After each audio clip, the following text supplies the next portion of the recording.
Hey, what's going on, everybody? I wanted to talk a little bit about the subject of perspective.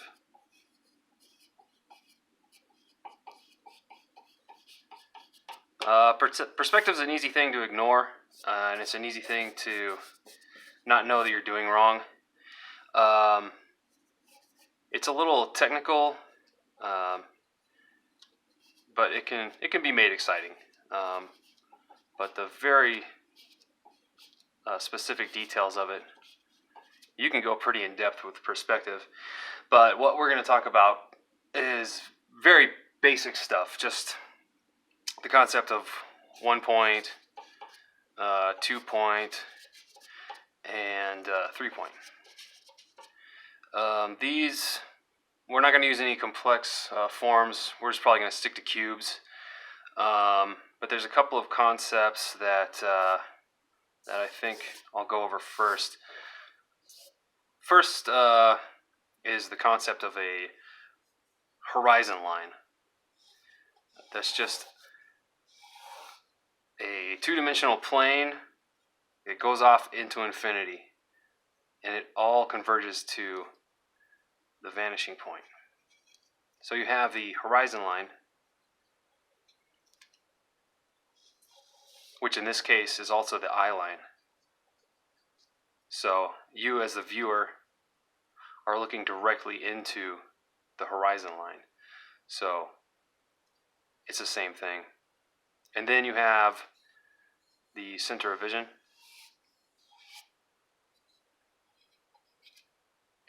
And you also have the cone of vision. And the cone of vision is defined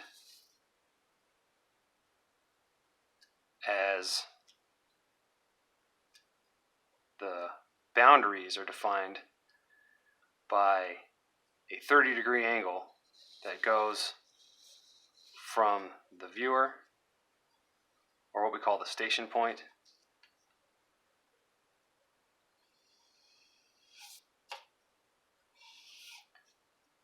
to the boundaries of the cone of vision. So it's in this cone of vision that things are seen without distortion. But as you get outside the cone of vision, things start to stretch out and become sort of like a fisheye lens. But within this cone of vision, everything is interpreted without any distortion. So that's the way we actually see things. So on the outskirts of our vision, things become distorted. So, like I said, to begin with, simple 1 point. That's just, you only have one vanishing point. So let's take a box placed here. Well, all of the lines that come off the corners, the edges, go directly back to the vanishing point. And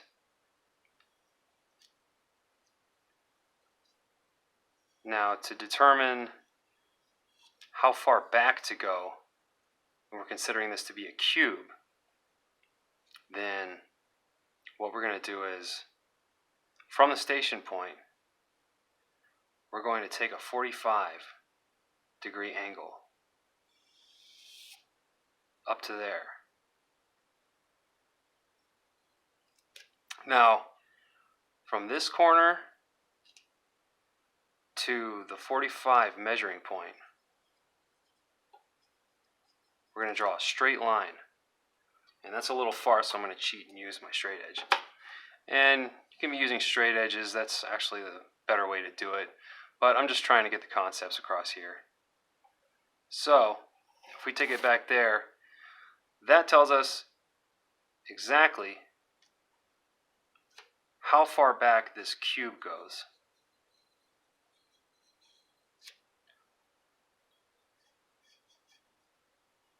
So that's our cube in three-dimensional space using a 1 point perspective.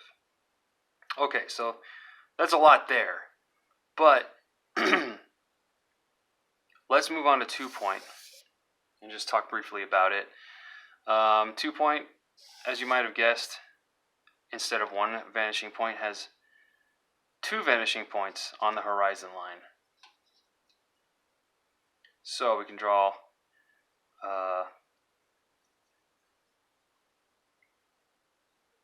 these vanishing lines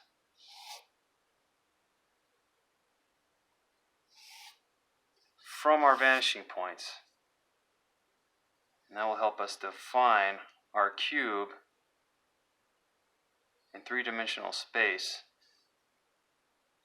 And this is sort of an orthogonal view, meaning that we can see both the side, both sides, and the top. Sort of a 3/4. So this is 2-point perspective. You still have all of these elements. I've just chosen to ignore them here just to illustrate 2-point perspective. Now 3-point,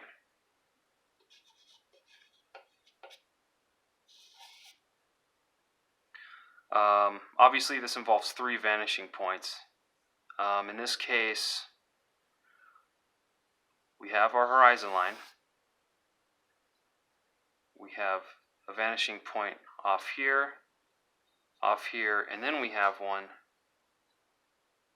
down here. So we'll do the same thing we did here,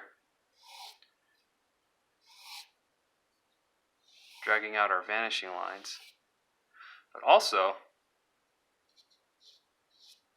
we're going to take this edge, take it down to this vanishing point, the third, and then bring the other side of the cubes up from that same vanishing point. So we also have the top, back edges.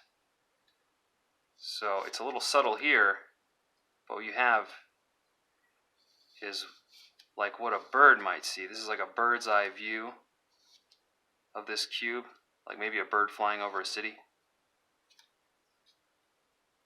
And you can also use this from what's called a worm's eye view.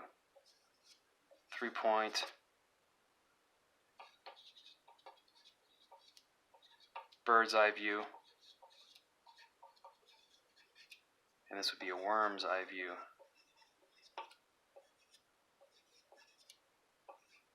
Which is just the exact opposite of what we did here. Not the exact opposite, but sort of the inverse.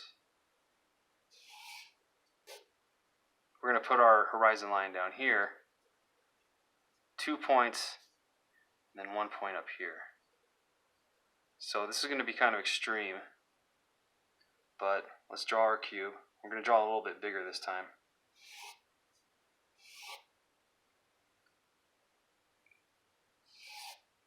Pull those vanishing lines out. And then we have it coming really exaggerated here.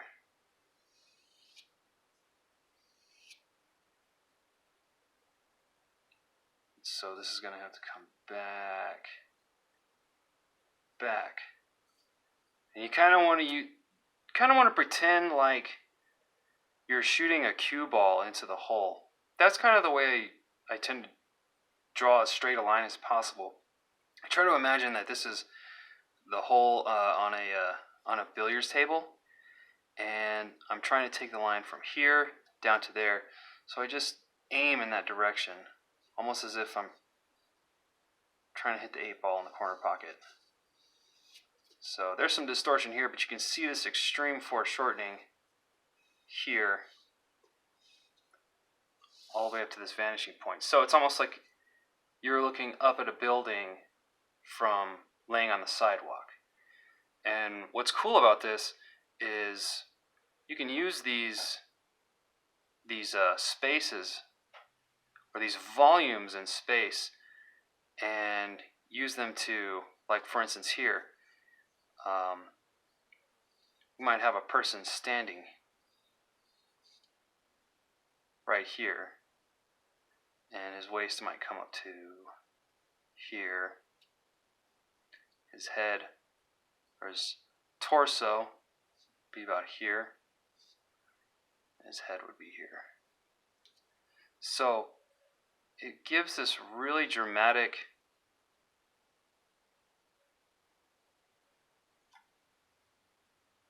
feel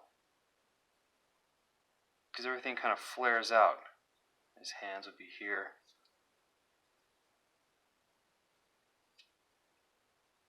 Pant leg.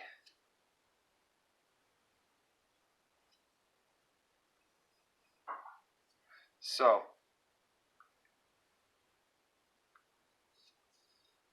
kind of gives you the perspective of an insect or a small animal.